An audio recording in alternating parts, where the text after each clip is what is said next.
Սիրելի կանայք, ես մեծ թվով նամակներ եմ ստանում ձեզանից, որոնց հիմնական բովանդակությունն այն է, որ բոլորը շատ ուրախ են, որ խոսում եմ ընտանեկան բռնության, կանանց հանդեպ բռնության հիմնախնդրի մասին։ Ստանում եմ նաև նամակներ օգնության կարիք ունեցող կանանց կողմից եւ այսօր ուզում եմ դրանցից մեկը ընթերցել։ Բարև ձեզ, տիկին Աննա Հակոբյան։ Ես ընտանիքում ամուսնու կողմից բռնության ենթարկված անձ եմ եւ դիմում եմ ձեր օգնությանը 10 տարի շարունակ ենթարկվել եմ ֆիզիկական եւ հոգեբանական բռնության 2025 թվականի սեպտեմբերի 10-ին, երբ վերջապես որոշեցի դուրս գալ այդ հրեշի ճանկերից, դիմեցի Վանաձորի ոստիկանություն ծեծված եւ բազմաթիվ վնասվածքներով։ Ամուսնուս նկատմամբ կիրառեցին 25-օրյա անհետաձգելի միջամտության որոշում, դրանից քիչ ժամանակ անց ամուսինս խախտելով այդ որոշումը նորից մոտեցավ ինձ եւ բռնության ենթարկեց։ Նորից դիմեցի ոստիկանություն եւ կրկին կայացրեցին անհետաձգելի միջամտության որոշում, նորից չենթարկվեց եւ բազմիցս խախտելով այդ որոշումը եկել եւ բռնությանը ենթարկել ինձ։ Դրանից հետո խախտելով դատարանի կողմից կայացված պաշտպանական որոշումը այս տարվա մայիսի 13-ին շքամուտքում մետաղյա ձողով հարձակվել է իմ վրա եւ ծեծի ենթարկել, ինչի արդյունքում հայտնվել եմ Վանաձորի բժշկական կենտրոնում վերակենդանացման բաժանմունքում ծայրահեղ ծանր վիճակով։ Ունեցել եմ դեմքի բազմաթիվ բեկորներ, կոտրվածքներ, ցավային շոկ, բազմաթիվ սալջարդեր, գլխի բաց վերքեր, ուժեղ ցնցում եւ այլ խնդիրներ, ինչպես նաեւ ունեցել եմ բարդ վիրահատություն, դեմքս հավաքել են մետաղական կոնստրուկցիայով։ Դրանից հետո իրեն որպես խափանման միջոց 2 ամիս պահեցին Վանաձորի քրեակատարողական հիմնարկում, իսկ այսօր խոսքը երեկվա մասին է, նամակը երեկ եմ ստացել, դատարանը փոխեց խափանման միջոցը եւ նշանակեց տնային կալանք։ Ես շատ լավ ճանաչելով իրեն եւ իմանալով իր դրսեւորած վարքը, ինչպես նաեւ հաշվի առնելով անցած բոլոր դեպքերը, մեծագույն խնդրանք ունեմ ձեզ, անդրադարձեք իմ դեպքին։ Ես ունեմ 3 անչափահաս երեխա եւ շատ եմ վախենում իմ կյանքի համար։ Ինչպես նաև հաշվի առնելով այսօրվա դատարանի որոշումը, ինձ օրենքով պաշտպանված չեմ զգում եւ ունեմ ձեր օգնության կարիքը։ Ներողություն եմ խնդրում անհանգստացնելու համար եւ ենթադրում եմ, որ չեք անտեսի ինձ եւ իմ երեխաների անվտանգության հարցը։ Դրանց այս նամակը ստանալուց հետո մի քանի հարց եմ տվյալ կնոջը եւ ինչ եմ պարզել։ Պարզել եմ, որ նա ընդամենը 30 տարեկան է, երեխաները 10 տարեկան աղջիկ, 2 զույգ տղաներ 6 տարեկան։ Այս աղջիկը աշխատել է կարի ֆաբրիկայում, զուգահեռաբար գիշերները աշխատել հացի փռում։ Ամուսինը տաքսու վարորդ է եղել, աշխատել է երբ ցանկացել է եւ ընտանիքի հոգսը հիմնականում այս աղջկա ուսերին է եղել։ Հիմա չի կարողանում աշխատել առողջական խնդիրներից ելնելով եւ մայրիկն է իրեն օգնում։ Այն ես նախկինում, որ ասում էի Հայաստանում ընտանեկան բռնությունը թույլատրված է օրենքով, պաշտպանված է օրենքով, խոսում էի հենց այս իրավիճակի մասին եւ այն մասին, որ համակարգը ամբողջ ավելի շատ պաշտպանում է բռնություն ենթարկողին, քան բռնությունից տուժածին։ Գոյություն ունի, գործում է Հայաստանի Հանրապետության օրենքը ընտանեկան եւ կենցաղային բռնության կանխարգելման ու ընտանեկան եւ կենցաղային բռնության ենթարկված անձանց պաշտպանության մասին։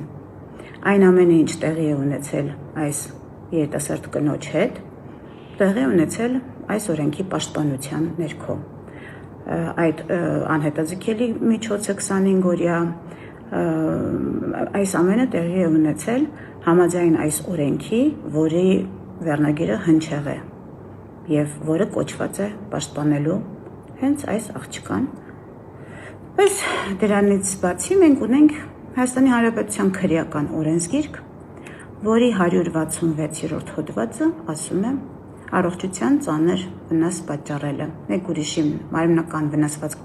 պատճառելը կամ նրա առողջությանն այլ վնաս պատճառելը, հոդվածի 3-րդ մասը ասում է, եթե կատարվել է առանձին դաժանությամբ Զենքի կամ մարմնական վնասվածք պատճառելու համար նախապես պատրաստված կամ հարմարեցված առարկայի կամ միջոցի գործադրմամբ մերձավոր ազգականի կողմից անօգնական վիճակում գտնվողի նկատմամբ պատժվում է 5-ից 10 տարի ժամկետով։ Համակարգի իրավապահների ընտրության հարցն է, ինչպես որ օրենքին հողում անել և ինչպես վարվել այս դեպքի հետ և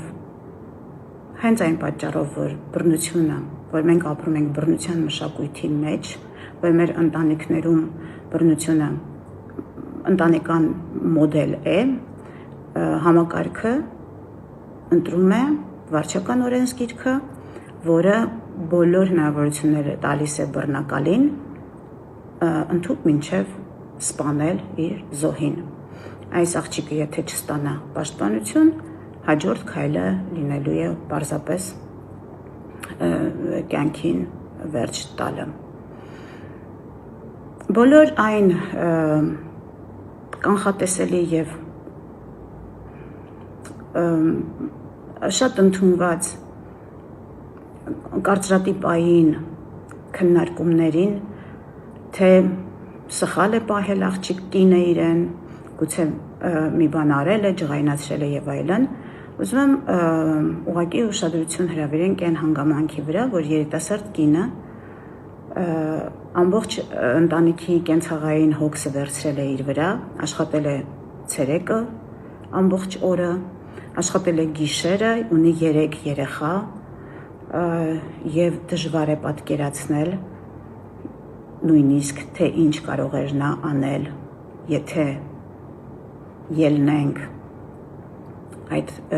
մեր մշակույթի և մեր մտածողության մեջ գոյություն ունեցող այդ կարծրատիպից, թե կինն է մեղավոր։ Իսկ եթե կինը գուցե համարձակվել է ինչ-որ պատասխանել, անհամաձայնություն հայտնել,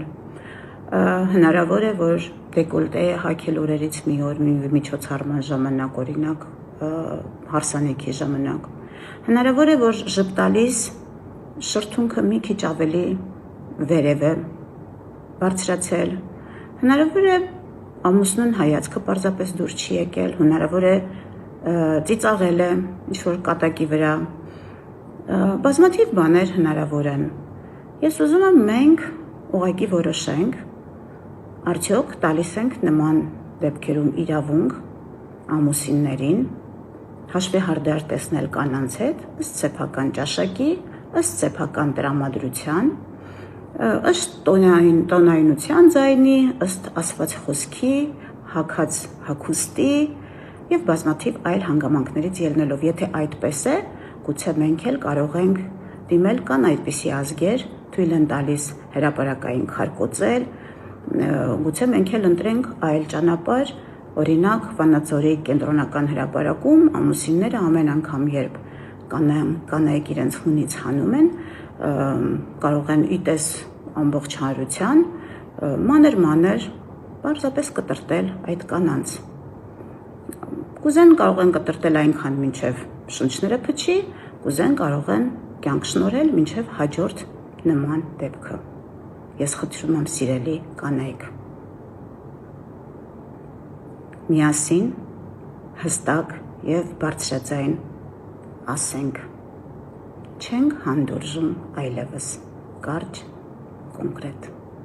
Շնորհակալություն։ Հուսով եմ իրավապահները լսեցին այս դեպքի մասին և թույլ չեն տա 3 տնային կալանք ստացած տղամարդուն գնալ և սպանել իր կնոջը։